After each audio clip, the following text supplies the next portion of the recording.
sebenarnya kayak males banget gak sih nanggepin berita-berita selebritis yang lagi rame di TikTok ya. Itu siapa Inara Rusli dan Insanul Fahmi juga Mawa.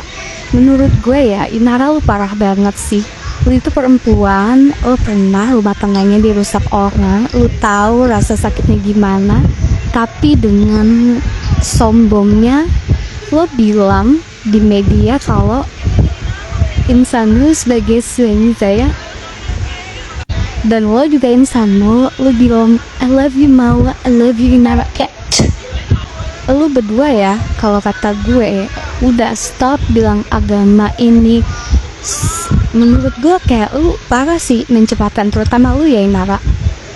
Lu ngomong di depan wartawan bawa-bawa nama Buya, nggak tahu Buya apa, Buya siapa, tapi orang tuh cuman taunya tuh Buya Yahya. Dan yang gue miris, orang-orang itu komennya itu pada jadi kecewa sama Buya. Nggak nyangka Buya begini, parah banget ya Buya, apa enggak berat nanti Buya gitu. Si Inara tuh semua omongan dia di depan wartawan tuh bilang, iya kalau menurut Buya, lu nonton sendiri deh, nggak sanggup gue. Menurut gue kayak Inara, lu kalau emang yang dimaksud adalah Buya Yahya nih ya, misal bener pun, lu cerita nggak awalnya gimana? Lu cerita nggak pada akhirnya gimana?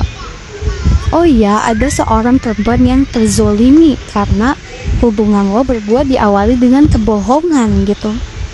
Cerita gak lu sama ulama-ulama lu tuh, guru spiritual kalian lah itu. Jadi buat semua warga nih ya, jangan tiba-tiba langsung ngejudge si Abuyanya ini gitu. Buya apa lah itulah ya. Judge tuh si Inara yang udah bawa-bawa nama orang buat ngebersihin nama dia.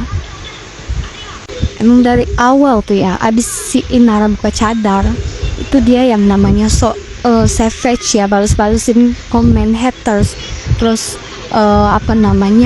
nanggepin mertuanya dia, ibunya si Virgon tuh. Gue tuh udah gak suka, menurut gue tuh kayak sombong, angkuh gitu orangnya, yang nggak tahu juga ya, tapi secara di media sih seperti itu gitu. Dan Inara, lo itu influencer berhijab, lo udah banyak followers, kelakuan lo benar-benar aduh gila, minus. Jangan merusak istana perempuan lain hanya untuk demi mendirikan istana lo yang pernah roboh, please.